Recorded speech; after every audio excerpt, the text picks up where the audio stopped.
문재인 대통령이 지금 이제 출발을 하셨겠군요. 예, 열심히 날아오고 계십니다. 문재인 대통령이 이거는 어쩌면 또 하늘이 도와주는 걸 수도 있어요. 그게 이슈가 안 되려면 북한이 미사일을 쏜 지가 꽤 오래돼서 전 세계적으로 뭔가 이렇게 이슈가 되지 않았을 때 가면 그 약발은 좀 떨어집니다. 출발하기 직전에 빵 하나 쏴주니까 김정은 입장에서는 그걸 노린 거예요. 축포 효과? 그러니까 김정은 입장에서는 문재인이라고 하는 사람이 최소한 미국이나 러시아나 중국 이런 데 만나서 그래도 북한 좀 도와주자라고 말할 기회를 줘야 되는 것 같은. 내 생일이야. 그리고 저쪽에 가서 자기들끼리 생일빵하고 있는 그런 느낌. 다자 외교의 첫 데뷔를 했고 물론 처음 간 나라가 바로 며칠 전에 미국이었고 그런데 이제 전반적인 평은 G20에서 문재인 대통령 만나려고 하는 사람들이 무지하게 많았다. 인기짱이었다. 뭐 그럴 수밖에 없겠지. 그 참가한 20개 국가 모든 정상이 신청을 했다고 요청을 했대요. 개별 회담을 갖자고. 약식으로도 잠깐씩 만났단 말이에요. 예. 대단한 인기였던 걸로 보이고 성과로만 따지면은 사실상 굉장한 성과를 거두고 들어온 거 맞거든요. 지금 국민의당만 혹평을 내놓고 있고요. 자유한국당이나 바른정당에서도 마음에 안 드는 사람일 때 성과를 이야기해달라고 하면 비기어적 잘된 회담 이렇게 말한다는 건 엄청나게 잘했다는 뜻이에요. 예. 그리고 정말 못했다고 생각했을 때 뭐 일고의 가치도 없다라든지 형편없는 뭐 이렇게 이야기하겠지만 자유한국당이 성과에 대해서 박수를 쳐주는 거면 정말 잘하는 회담이고요. 지금 국민의당은 지금 가출한 상태이기 때문에 그거는 혹평이라는 표현 자체가 좀 부족하고요. 그냥 뭐 헛소리예요, 헛소리. 그 정도가 지금 평가받고 있다고 보시면 되겠죠. 방금 전에 그 말씀하시다가 끝난 국민의당의 반응에 대해서 트윗에 운봉님이 이렇게 올려주셨네요. 국민의당은 G20 정상회담 나홀로 비판, 국가도 필요 없다. 국회 일정 모두 보이콧, 국민도 필요 없다. 추경 예산도 보이콧, 민생도 필요 없다. 장관 임명 반대, 국정도 필요 없다. 오직 자신들의 조작 범죄를 덮는 일에만 관심 있다. 이게 정당이냐? 이렇게 올려주셨네요. 더 나달 이다야님이 지금 생각해도 박근혜가 참 기가 막힌 게 긴박한 G20 다자외교 무대에서 양자회담은 당시 개최국이었던 러시아와 이탈리아, 독일, 카자흐스탄 고작 4개국뿐 한가하게 관광이나 하고 쳐돌아다녔음. 근데 언론이 세일즈 외교 성과가 어쩌고 저쩌고 온갖 물빨 핫 이게 무슨 말이냐면 물빨 핫이 뭐냐면 물고 빨고 핥아주었다. 아, 들어. 언론이 진짜 너무 더러운 것 같아요. 그러니까 이거 국민의당이 언론을 이용해서 이렇게 하잖아요. 언론에서 약간 비하하는 방향으로 비하하는 듯이 그 정상 외교가 아니라 뭐 한류 스타가 잠깐 놀러 간 듯한 그런 뉘앙스로 이렇게 언론에 나오면 그거를 국민의당이 받아가지고 아무것도 안 하고 그냥 성과가 없었다라고 이야기하면 언론이 그걸 다시 받아서 또 비하하고 비하하면 언론이 비하하면 또 야당이 또 받아서 그걸 또 한 번 더 씹고 이렇게 막 무한 뺑뺑이를 돌리는 것 같아요.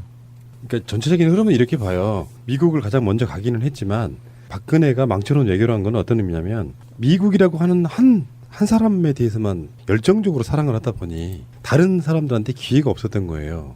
그래서 박근혜가 형편없는 연애를 해놓고 나니까 그 한국이라고 하는 외교연애라는 게 한쪽이 몰빵 이 상태였던 거예요. 대통령이 바뀌고 나서 이제 상황이 달라지니까 다른 나라 국가들도 한국이라고 하는 나라와 우리도 친해져 보고 싶어하는 그 욕구가 강한 시기. 일단 그게 가장 더 중요한 거라고 봐요. 그리고 우리 전통적으로 박근혜, 이명박 그 시기를 지나면서 그 시기가 어떤 시기냐면 중국의 세계적인 경제라든지 정치적 영향력이 커지는 시기예요. 중국이 엄청나게 성장해서 어느새 G2가 된 게 그 시기를 지나왔단 말이에요. 근데 거기서는 이제 민간적 차원에서는 중국과 교류가 많아지면서 교역량이 무려 미국보다 훨씬 더 많아진 상태까지 왔는데 정치적으로는 미국에 너무 이렇게 편중되어 있는 그런 부분들이 정상으로 되돌아가는 그런 분위기. 그 분위기에 G20에 처음으로 미스터 문 프레지던트가 데뷔한 거죠. 그 느낌이 딱 맞는 트윗이 하나 있어요. 달나라 시민 권지형님이 박근혜 시절엔 아베도 시진핑도 다 대단해 보이고 겁났는데 지금은 다 그냥 쭈구리들 같아. 심지어 오바마도 쭈구리로 보이더라는. 우리 대통령이 다 구워 삶아버릴 대상일 뿐. 외교를 바라보는 우리들의 마음도 이렇게 완전히 달라진 거잖아요. 그 문재인 대통령이 정상들하고 만났을 때 어떤 그 태도 그리고 시민들을 만났을 때의 태도가 우리 그 과거의 이명박이나 박근혜가 보여줬던 거하고는 너무나 다르고 모르는 사람이 봐도 좀 뿌듯한 느낌이라고 해야 되나? 아니 그리고 이 사람들이 다 촛불혁명의 그 과정을 다 봤을 거 아니에요. 예, 외신을 통해서 자기 예. 나라에서도 그렇게 전폭적인 국민의 지지를 얻은 대통령이라고 하니까 네. 다들 정상들도 다 만나보고 싶었지 네. 않았을까. 눈도장이라도 찍고 싶겠죠. 그렇죠. 박근혜 같은 경우에는 정말 독재자의 딸 이 타이틀이 가장 컸고 문재인 개인사를 또 프로필이 다 나갔을 거 아니에요. 네. 인권 변호사 했고 노무현 대통령과의 관계 이런 것들 네. 다 알고서 그렇게 줄을 섰을 거라고 생각합니다. 이번 G20 정상회의가 G20이 뜻하는 바는 그룹 오브 20이거든요. 네. 그룹 오브 20라고 그래야 되나? 20이 음. 20 20 그룹 오브 20인데 주요 정상 그러니까 20개 정상회의예요. 이것은 그 G20에서 다루는 의제는요. 경제에 관한 부분입니다. 전통적으로 경제 쪽으로만 했었고 원래는 처음에 G8로 시작을 했는데 이게 경제 규모에서 앞서 나가고 있는 그룹들이 모여서 회의를 하는 거거든요. 어떻게 경제를 끌어나가야 될 거며 지나간 걸 어떻게 분석을 하고 앞으로 어떻게 대처해 나갈 건지 전 세계 경제를 어떻게 끌고 갈 건지를 결정하는 그런 어떤 모임의 일종이에요. 근데 여기에서 문재인 대통령이 메르켈 총리에게 신신당부한 북핵에 관련된 부분, ICBM에 관련된 부분에 대해서 공동성명은 채택을 안 했죠. 경제 분야이기 때문에. 하지만 메르켈 총리가 기자회견을 자청해서 비공식 회의에서 이루어졌던 부분에 대해서 공식적으로 멘트를 했다는 것은 굉장히 큰 지지를 받고 있다는 거고요. 문재인 대통령이 지지를 받고 있다는 거고 또 하나는 이 G20에서 G20의 구성을 보면 전 세계 인구의 3분의 2를 차지하고 있어요. 인구로 보면. 그리고 GDP, 국내 총생산을 합한 값은 전 세계의 85%를 갖고 있고요. 뭐 거의 전부네. 뭐. 예, 세계 교역량의 80%를 차지하고 그러니까 전 세계의 무역과 경제에 관한 부분은 거의 대부분 주요국들은 다 들어가 있는 거예요. 근데 그게 우리가 G20에 대해서 좀 과대해서 좀 과장해서 받아들이는 면이 좀 있는데요. G20에서 중요한 결정을 내리거나 합의를 한 거는 아직 한 번도 없어요. 그냥 한번 잘 사는 나라들의 정상들끼리 얼굴 한번 보는 그런 개모임 형식이 이게 실체인 거죠. 그래서 20년 제가 알기로는 20년째 좀 넘었다고 들었는데 그동안 어떤 정상들끼리 그 나라 안에서 안 그러면 무역 그 협정이나 이런 문제에 대해서 심도 깊게 준비할 만한 시간도 안 되고 G20이라는 행사 자체가 그리고 사무국도 없거든요. 만약에 G20이 그 어떤 국제기구처럼 영향력을 미치는 정책을 결정하는 곳이라면 사무국이 있어야 될 거 아니에요. 이번에 그 독일에서도 엄청난 폭력 과격 시위가 밖에서 막 벌어지고 막 총 쏘고 난리 났어요. 예. 특정 어떤 몇 개 국가가 지구의 아젠다를 좌지우지하는 이거 자체를 반대하는 예. 사람들이 되게 많은데 그건 약간 다른 문제고 이제 이런 거 있잖아요. 이런 게 왜 만들어졌냐 생각을 해보면 유엔이라고 하는 아까 공식 기구가 세계적으로 있잖아요. 근데 그렇게 바글바글 모이면 또 지구를 끌어갈 수가 없어. 그러니까 한국 야 니들 좀 요즘 산다? 우리 클럽 들어와. 그래갖고 조금 더 잘 살고 좀 강대국인 나라들이 그렇게 이제 가능성 좀 있고 잘 사는 나라들을 긁어 모아가지고 지들끼리 귀족 클럽 이런 걸 만든 거죠. 거기에 들어가는 것 자체는 이제 어쩌면 끼지 못하는 나라들의 입장에 생각해 보면 굉장히 부러움의 대상일 수도 있고 그렇죠. 그냥 웃긴 대상일 수도 있는데 어쨌건 이거는 이제 실제로 세계를 끌어가는 어떤 주체들이 모이는 장소니까 그게 실제로 거기서 무슨 뭘 얼마나 가져왔네 이런 것보다도요. 정상들끼리 서로 간에 친교랄까요? 친분을 나누고 그것들이 서로 간에 그렇죠. 어떤 라인이 되고 현안이 뭐 좀 복잡한 게 생기고 그러면 서로 통화도 하고 그러면서 그런 것들이 만들어지는 일종의 엄밀히 따지면 사교회장에 가까울 수도 있는 거예요. 어떻게 보면 네. 의결권 같은 게 있는 게 아니잖아요. 네. 기념사진 찍을 때 문재인 대통령이 지금 오른쪽 제일 끝에 서 있었잖아요. 근데 그거 가지고 일베 쪽에서 하여튼 되게 욕을 많이 했나 봐요. 근데 그게 그런 그 규칙이 있답니다. 나름의 룰이. 그러니까 짬밥 순대로 당선된 기간 순서대로 이렇게 쭉 그 도열하는 그 규칙이 있대요. 그게 이제 가장 그 병아리 대통령이잖아요. 그러니까 마크론하고 우리 트럼프도 대통령이. 저쪽에 네. 그 끝에 서 이트머리에 있었잖아요. 그 섰다고 하더라고요. 그렇지. 네. 5년 후에 거기를 가게 되면 한 가운데 서겠거든요. 그렇죠. 대부분 다 4년제인 경우가 많잖아요. 예. 이번에도 너무나도 준비를 잘한 게 가는 날 북한이 또 뻥뻥 한번 터쳐주고 해가지고 아 정말 이걸 어떻게 빠져나가실까라고 우려 아닌 우려를 하고 있었는데 8일 날에 북한의 도발에도 영유아 지원 등 대북 투트랙을 딱 그 설계도를 내놓으셨잖아요. 그것은 인도적인 차원에서 어프로치를 하겠다. 북한은 그냥 무조건 제재를 한다라든지 그들에게 빼앗아 가면서 하면은 안 된다는 것을 딱 못 박아 놓고 많은 거기에 있는 G19을 알았어, 내가 김정은을 알아서 해결할 테니까 난 믿어줘. 근데 그 중에서 다들 알았어. 제이나 좀 해주라라고 다들 그 많은 좋은 소식을 좀 가지고 오는 것 같아요, 이번에는. G20이 북핵 때문에 생긴 행사나 이런 게 아니잖아요. 예. 근데 마침 북핵을 해결하려고 하면 방법이 여러 가지가 있어요.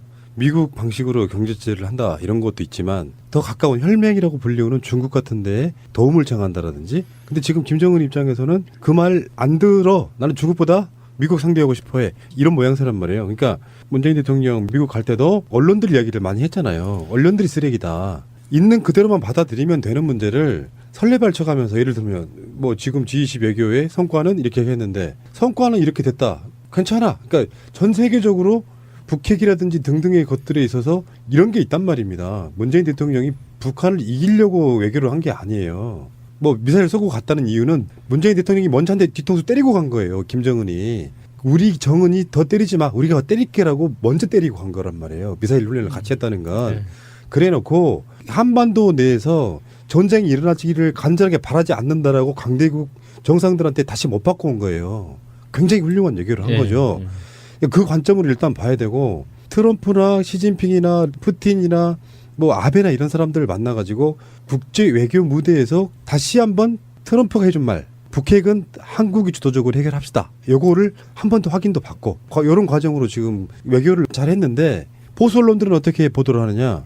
좋은 성과 냈지만 북핵 사드 등은 뭐 미지수라든지 이런 식으로 쓸데없이 뭔가 부족한 외교인 것처럼 여지를 남겨요. 시진핑하고 만났단 말이에요. 시진핑은 난 사드 별로 그렇게 좋아하지 않아요. 알죠. 그렇지만 우리 중국용은 아니에요라고 둘이 이야기를 했어. 그게 한중 회담의 상당한 결과물이에요. 그게 결과가 없다고 얘기하는 거잖아요. 아니라고. 무슨 말이냐면 환경 영향 평가 등등의 한국적 내에서의 과정을 거치면서 사드 설치 안 되는 쪽으로 결론 내줘요. 이런 뜻이에요. 시진핑의 말은 그런 거라고. 그러니까 그런데 문재인 대통령의 입장에서는 당신네들이 그런 식으로 결론을 낼 거면 지금 사드에 관련돼서 무역 등등의 제재, 중국이 공식적으로 제재하지 않아도 중국인의 국민성들이 한국 물건을 안 사는 형태로 거부하고 있는 상태에서 한국이 그러면 사드 배치를 안 하는 쪽으로 가든 안 가든 기본적으로 환경 영향 평가 같은 것들이 들어있다면 중국도 그런 제재라든지 이런 것들을 좀 풀어주길 바라. 이렇게 두 가지 이야기를 서로 하고 있는 거거든요. 결론이 날 수가 없는 이야기라고요. 그렇죠. 그러니까 서로 간에 바라는 바를 던져놓고 거기에 대해서 서로 간의 뜻을 확인한 거예요. 그런 회담이라는 게 결과가 되게 많아요. 그게 결과일 수밖에 없는 회담이에요. 근데 보통 사람들은 아니나 언론들은 그런 거잖아. 중국이 한국의 무역 제재 같은 것을 하고 있는 거라는 거를 시진핑이 안 하기로 했다. 한국은 미국도 걸려있고 환경영향권도 걸려있는 두 가지 문제가 걸려있잖아요. 둘 다 걸려있단 말이에요. 서로 결론을 낼 수가 없는 외교예요. 그거는. 서로 그런 결론을 내려고 한 것도 아니야. 근데 사드 뭐 해법을 가져오지 못했으니까 실패한 얘기다. 이런 식으로 몰아간단 말이에요. 그러니까 문재인 대통령은 시간을 벌어서 지금 또 이번에 꼭 러시안 어딘가 또 가기로 약속했죠. 그러니까 취임하자마자 아마 올해 안에 굉장히 많은 나라들을 다닐 것 같은데 그러면서 그 과정 속에 뭔가 해법을 찾는 과정이라고 보는데 거기서 외교에 무슨 실익이 있네 없네 이렇게 얘기하고 있는 거는 정말 근시안적인 이야기예요. 그 이명박 박근혜 정권 통화하면서 이 숫자에 너무 익숙해진 거죠. 뭐 MOU 뭐 몇십억 달러, 몇백억 달러 했네. 뭐 수출 뭐 원전 수출했네. 이런 그 눈에 보이는 실적에 대해서 너무 과대 포장하는 게 익숙해져다 보니까 언론에서도 뭔가 그림으로 사용할 만한 게 안 나오니까 짜증났나 봐요. 그러니까 한국에서 미국의 그 절대적인 영향력을 갖고 있는 그 상태에서도 사드라고 하는 거를 환경 영향 평가로 일단 피해 갔는데 중국 만나서 무슨 해결을 어떻게 합니까? 미국 잠깐만 기다려. 우리 국내적으로 할 게 있단 말이야. 기다리라고 했지? 트럼프가 예 하고 기다리고 있는 거잖아요. 시진핑한테 무슨 얘기예요? 그러는 과정 속에 그 두테르테 같은 유형이 딱 그런 거고 트럼프 같은 유형이 딱 그런 건데 트럼프는 지 나라가 세계 제일 강대국이라는 걸 믿고 약간 성격 파탄 같은 느낌이고요. 두테르테는 지 나라 주제도 모르고 떠드는 것 같은 그런 느낌이야. 근데 진짜 중요한 건 각국의 현안이 있을 때 예. 외교의 기본을 진짜로 모르는 사람인 것 같아. 나는 외교 외무고시 본 적도 없지만 딱 그 기본을 알겠어. 내가 트럼프가 좋아져요. 내가 문재인인데. 내가 문재인인데 시진핑과 관계가 좋아져요. 다른 국제적인 분쟁이 생길 게 거의 없어요. 그러니까 친분을 쌓는 것이 외교의 기본이라고. 예, 예. 만나가지고 다짜고짜 서로 간에 우호적인 이야기 하지 않고 내 이야기만 하면 재수없는 새끼 되는 거예요. 강대국들하고의 외교의 회담 시간은 기본적으로 예정 시간보다 30-40분씩 무조건 늘어났어요. 그러니까 그만큼 할 말이 많았고 우호적으로 했다는 거죠. 그러니까 친분을 쌓는 게 최고의 외교라니까요. 그러면서 하나씩 푸는 거예요. 그 산적한 문제를 만나가지고 싸다하지 말자, 제재 풀자, 이게 어떻게 됩니까? 불가능하죠. 맞아요. 그건 비즈니스에서도 마찬가지고 이렇게 생각해 보면은 안철수가 했으면 어땠을까라고 생각해 보면 어때요? 아닙니다. 훨씬 잘하고 있는 거라고. 그렇지 않습니다. 공격하지 마세요. 실망입니다. 씨. 실망입니다, 진짜. 외교의 목적이라는 게 그냥 뭐 외교 무대가 만들어지니까 내가 독일로 달려가서 뭐 해야지 이렇게 가는 게 아니고 전적인 컨셉, 그리고 어떤 내가 뭘 해야 되겠다는 어떤 수준, 그리고 사람들을 대하는 자세에 있어서 그런 거 있거든요. 진짜 그 내가 양아치라고 말한 트럼프가 그런 거잖아요. 약소 국가의 수반은 밀칠 수도 있는 정도의 그런 마인드 말고 누구를 대하듯 그 사람을 미워할 수 없게 만드는 그 매력이 진짜 외교의 가장 기본 중에 기본이에요. 그거 일단 뿌리려고 갔다고 봐요. 그러니까 초청도 막 하고 그러잖아요. 네. 러시아에 오세요? 그럼 가볼까요? 가볼까요? 가볼까요? 이렇게 되는 거거든요. 이번에 가셔서도 좋은 대우를 많이 받으셨어요. 음. 희망찾기님의 트윗입니다. 문재인 대통령은 함부르크 공연장에서 열린 기념 공연에 참석을 했는데 이때 파격적인 예우를 받았다. 9일 청와대 관계자에 따르면 메르켈 총리가 문 대통령을 가장 로열석에 배치한 것 해서 프랑스, 미국, 한국, 러시아 순이었는데 푸틴은 늦게 와서 로열석에는 못 앉았다고. 그건 저 지각하는 정말 그렇게 매너없는 짓을 했어요. 그 푸틴은 원래 전략적으로 주로 지각을 해요. 푸틴의 외교 전술 중에 하나예요. 어느 나라 수반하고 회담을 하더라도 기본 30분 이상 지각을 합니다. 푸틴은. 야, 싸가지 장난 아닌데요? 그건 내가 봤을 때는 그건 컨셉일 수가 없어요. 기본적으로 그 나라 국민성 같아. 아, 러시아. 아, 왜 러시아를 욕하세요? 전략적으로 넣는 건 말이 돼? 상대를 기분 좋게 해주는 게 외교인데? 예, 그 말이 안 되는 것 같은데. 아니 그래서 사진에 보면은 프랑스 내외, 그 다음에 트럼프 내외, 그리고 저기 문재인 대통령 내외가 딱 있는데 이게 너무 화보같이 너무 좋아 보이는 거예요. 그리고 또 한 가지 이게 지금 각국 정상들이 다 모여 있는 공연이었거든요. 독일 함부르크에서 엘브 필하모니 공연을 한 건데 저는 이 사진을 보면서 아 여기에 투입되어 있는 보디가드들은 시큐리티는 얼마나 될까? 여기 굉장히 타깃이 될 수 있을 만한 장소가 아니었을까 하는 생각이 들었어요. 영화를 너무 많이 본 거 그거 아니에요? 보셨어요? 트럼프가 문재인 대통령 만나기 전까지는 노이즈 마케팅으로 외교를 했잖아요. 네. 맨날 이상한 짓거리 해가지고 이번에 프랑스 그 아마 음악회였던 것 같아요. 자기가 유일하게 친한 사람이 문재인이었던 거예요. 예, 봤습니다. 진짜 손 내밀어 가지고 굉장히 호의적인 제스처를 내 했죠. 손 잡아 주이소 하는 그거 있잖아요. 아, 그게 지금 마차님이 그 얘기한 그 음악회 그러니까. 거기거든요. 거기서 이제 트럼프 옆에 마크롱이 있었는데 둘이 별로 안 좋잖아요. 그러니까 트럼프가 그 마크롱하고 서로 외면한 상태에서 문재인 대통령하고 이렇게 손을 뻗어서 악수를 하고 마크롱은 시진핑하고 아주 환한 미소를 서로 교환하고 그러는 재밌는 일이 그거 벌어졌죠. 말고도 그러니까 트럼프 재밌는 사진이 또 하나 있었는데 기념 사진 찍을 때 이제 줄 맞춰서 이제 막 움직이잖아요. 그래서 이제 그 안내원들이 이렇게 포지션을 잡아주면 조금씩 조정을 하지 않습니까? 그 여러 컷이 잡혔는데 컷을 자리를 새로 잡을 때마다 트럼프가 문재인 대통령을 쳐다보는 거예요. 그러니까 트럼프는 문재인 대통령과 친분이 생겼다는 게 굉장히 좋은 사람인 거지. 예, 그리고 G20을 벗어나면 친분이 있다고 해도 별로 국제적으로 빛이 안 나. 예, 그러니까 실제로 G20에 사실상 거의 데뷔한 게 마크롱과 문재인 정도죠. 물론 새롭게 들어온 국가 수반이 누가 있는지 모르겠는데 캐나다 친참이 들어왔잖아요. 예. 그러면 스포트라이트를 받을 수밖에 없어요. 근데 둘 다 세계적으로 이슈가 됐던 인물들이에요. 예. 마크롱과 문재인 이 예. 상태에서. 그러니까 사실은 이번 G20은 마크롱과 문재인의 미모 대결이었다. 그 외에 더 어떻게 설명을 더 합니까? 근데 그쪽에서도 서로 간에 패거리 정치가 있는 거죠. 마크롱 저 새끼 별로야. 나는 문재인하고 친해라고 말하고 싶었던 트럼프. 뭐 이런 거지. 예. 심지어 이번에 트럼프가 마무리 기자회견도 하지 않았습니다. 미디어 스포트라이트를 즐기는 트럼프잖아요. 그런데 마무리 기자회견을 안 해서 많은 미디어들이 뜨악했습니다. 여기 트위터에 문바라기님이 이렇게 쓰셨습니다. 스토리도 없이 패션쇼에 불과하던 박근혜의 해외 방문은 어떻게든 포장하려 했던 언론들이 성공적인 문재인 대통령의 해외 방문은 대충 넘어간다. 박근혜 시절 망가진 외교 관계를 복원하고 있지만 역시 평가엔 인색하다. 발톱을 숨기고 물어뜯을 이슈만 찾는다. 정말 정확하게 말씀하신 것 같아요. 그거 한 90% 공감. 예. 박근혜 시절에는 정권의 눈치를 봐야 되는 이놈 언론들이 원하지 않았어도 그거를 했어야 살아남았던 시절이 있었어요. 언론이 아니었죠. 사실은 예. 그게 광고도 연관이 있고요. 예. 대기업들과의 관계도 있고요. 그렇다가 언론을 자세히 보면 내가 왜 90%라 그랬냐면 실제로 문재인 대통령 성과에 대해서 깨부수고 비판하는 것만 있는 건 아니고 사실은 전반적으로 다는 잘한 걸 잘한다고 하는데 그 양이 적은 거지. 박근혜 때는 없는 실체를 부풀려서 경제 효과 뭐 40조 뭐 이렇게 부풀리는 것까지 했던 자들이 예.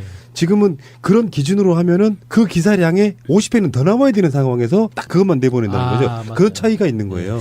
하루만 휴일 하루만 해도 뭐 몇십조 원 경제 효과가 있다고 막 그러더니 잘한 외교 성과만 갖고 이야기하기도 바쁜데 쓸데없는 짓거리들을 한다는 거예요. 사드 해법이 안 나와서 아쉽다. 그래서 이런 거 있잖아. 잘하긴 했는데 보통 우리가 일상생활에도 그렇게 표현 많이 하잖아요.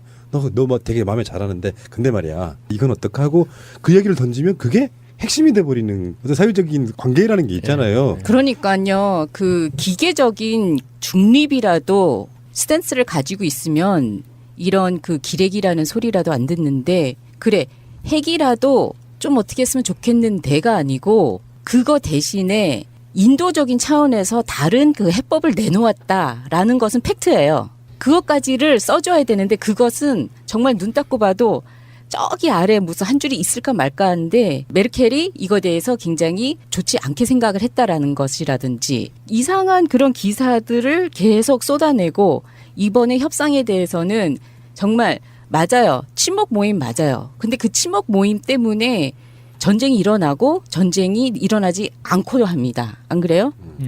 내가 너하고 같이 만났는데 어제 같이 저녁을 같이 먹으면서 이런저런 이야기를 했어. 그러면 그 사람이 과연 나한테 그런 막언을 했을까라고 전화를 한번 해보기라도 하잖아요.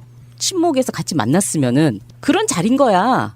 그랬으면은 19명 중에서 이렇게 많은 사람들을 이렇게 좋은 관계로 맺고 왔네? 취임한 지 60일밖에 안 됐는데 이렇게 이게 대단하다. 이니 하고 싶은 거 다 해. 라고까지 쓰라고 안 해. 쓰라고는 안 하는데 이따위 기사는 좀 내지 말라는 거죠. 문재인 대통령 정부하고 언론들의 관계는 꽤 좋은 편이에요. 정권 초반이기도 해서 나름 도와주기도 하는데 그중에 약간 가시 같은 것들이 걸려 보인다는 거지. 그렇게 관점으로 봐야지. 그러니까 언론들이 잘하고 있을 때는 잘한다는 얘기도 해줘야죠. 그중에 이제 아까 말한 것처럼 뭔가 이렇게 먹이를 쳐서 산기슭을 어슬렁거리는 하이에나 같은 그래서 단점이 없나고 이렇게 집어들려고 하는 게 꼴보기 싫어서 그런 거예요. 이번 G20에서 문재인 대통령이 G20의 수장 중에 한 명으로 참가해서 이룬 최대의 성과는 박근혜 정부에서 철저하게 무너졌던 정상 외교를 복원시킨 거고요. 그다음에 대한민국이라는 나라의 품격을 G20 중에서도 선진국 수준으로 높여놨다. 이 두 가지를 핵심적으로 꼽을 수 있을 것 같아요. 여사님도 매우 우아하고 정말 딱 유러피언 클래스 정말 클래스가 달랐습니다.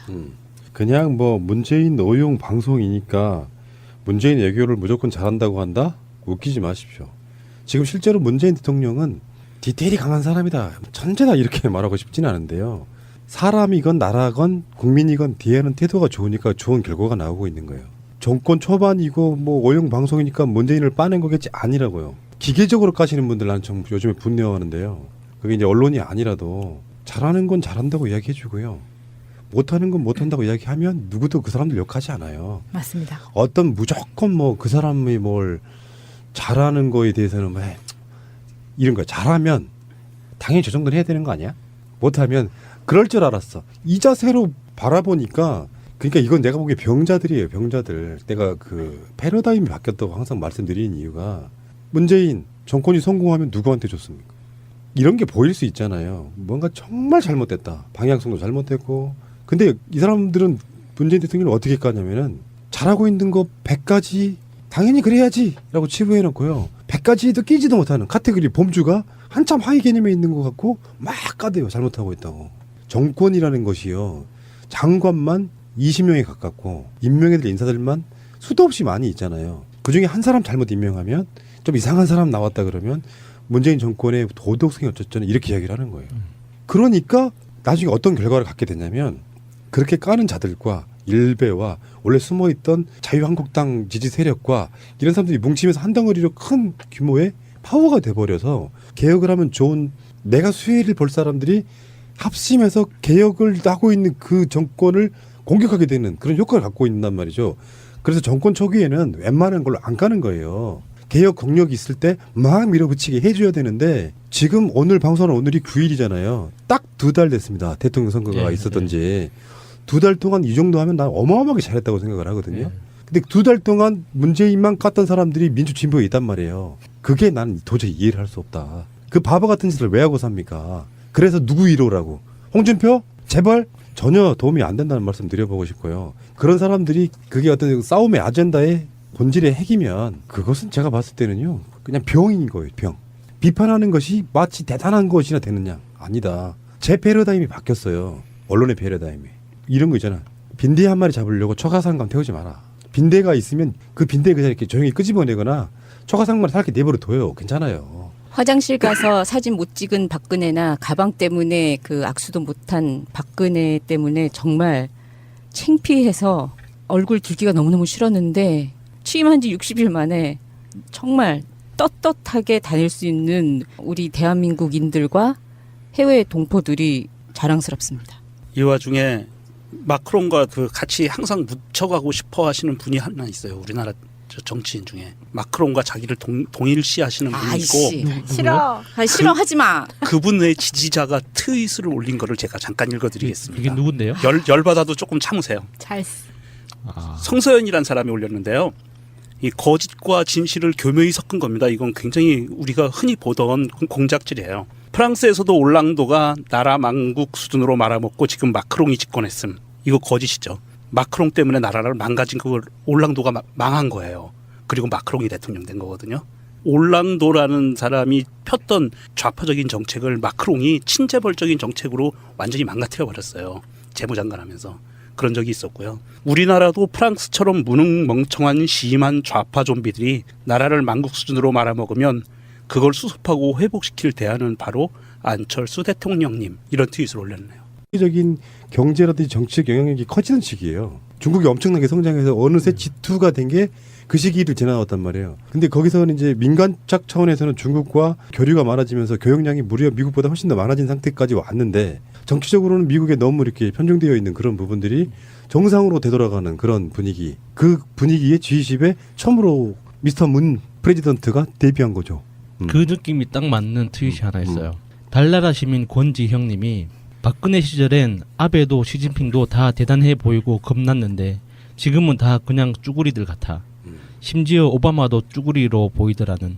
우리 대통령이 다 구워 삶아버릴 대상일 뿐. 외교를 바라보는 우리들의 마음도 이렇게 완전히 달라진 거잖아요. 그 문재인 대통령이 정상들하고 만났을 때 어떤 그 태도, 그리고 시민들을 만났을 때의 태도가 우리 그 과거의 이명박이나 박근혜가 보여줬던 거하고는 너무나 다르고, 모르는 사람이 봐도 좀 뿌듯한 느낌이라고 해야 되나? 아니 그리고 이 사람들이 다 촛불혁명의 그 과정을 다 봤을 거 아니에요. 예, 외신을 통해서 자기 예. 나라에서도 그렇게 전폭적인 국민의 지지를 얻은 대통령이라고 하니까 네. 다들 정상들도 다 만나보고 싶었지 네. 않았을까. 눈도장이라도 찍고 싶겠죠. 그렇죠. 박근혜 같은 경우에는 네. 정말 독재자의 딸 이 타이틀이 가장 컸고 네. 문재인 개인사를 또 프로필이 다 나갔을 거 아니에요. 네. 인권 변호사 했고 노무현 대통령과의 관계 이런 것들 네. 다 알고서 그렇게 줄을 섰을 거라고 생각합니다. 이번 G20 정상회의가 G20이 뜻하는 바는 그룹 오브 20이거든요. 네. 그룹 오브 20라고 그래야 되나? 20이 20 그룹 오브 20인데 주요 정상, 그러니까 20개 정상회의예요. 이것은 그 G20에서 다루는 의제는요. 경제에 관한 부분입니다. 전통적으로 경제 쪽으로만 했었고 원래는 처음에 G8로 시작을 했는데 문재인 대통령이 지금 이제 출발을 하셨겠군요. 예, 열심히 날아오고 계십니다. 문재인 대통령이 이거는 어쩌면 또 하늘이 도와주는 걸 수도 있어요. 그게 이슈가 안 되려면 북한이 미사일을 쏜 지가 꽤 오래돼서 전 세계적으로 뭔가 이렇게 이슈가 되지 않았을 때 가면 그 약발은 좀 떨어집니다. 출발하기 직전에 빵 하나 쏴주니까 김정은 입장에서는 그걸 노린 거예요. 축포 효과? 그러니까 김정은 입장에서는 문재인이라고 하는 사람이 최소한 미국이나 러시아나 중국 이런 데 만나서 그래도 북한 좀 도와주자라고 말할 기회를 줘야 되는 것 같은. 내 생일이야! 그리고 저쪽에 가서 자기들끼리 생일빵하고 있는 그런 느낌. 다자 외교의 첫 데뷔를 했고, 물론 처음 간 나라가 바로 며칠 전에 미국이었고, 그런데 이제 전반적인 평은 G20에서 문재인 대통령 만나려고 하는 사람들이 무지하게 많았다. 인기짱이었다. 뭐 그럴 수밖에 없겠지. 그 참가한 20개 국가 모든 정상이 신청을 했다고 요청을 했대요. 개별 회담을 갖자고. 약식으로도 잠깐씩 만났단 예, 말이에요. 예. 대단한 인기였던 걸로 보이고 성과로만 따지면은 사실상 굉장한 성과를 거두고 들어온 거 맞거든요. 지금 국민의당만 혹평을 내놓고 있고요. 자유한국당이나 바른정당에서도 마음에 안 드는 사람일 때 성과를 이야기해달라고 하면 비기어적 잘된 회담 이렇게 말한다는 건 엄청나게 잘했다는 뜻이에요. 예. 그리고 정말 못했다고 생각했을 때 뭐 일고의 가치도 없다라든지 형편없는 뭐 이렇게 이야기하겠지만 자유한국당이 성과에 대해서 박수를 쳐주는 거면 정말 잘하는 회담이고요. 지금 국민의당은 지금 가출한 상태이기 때문에 그거는 혹평이라는 표현 자체가 좀 부족하고요. 그냥 뭐 헛소리예요, 헛소리.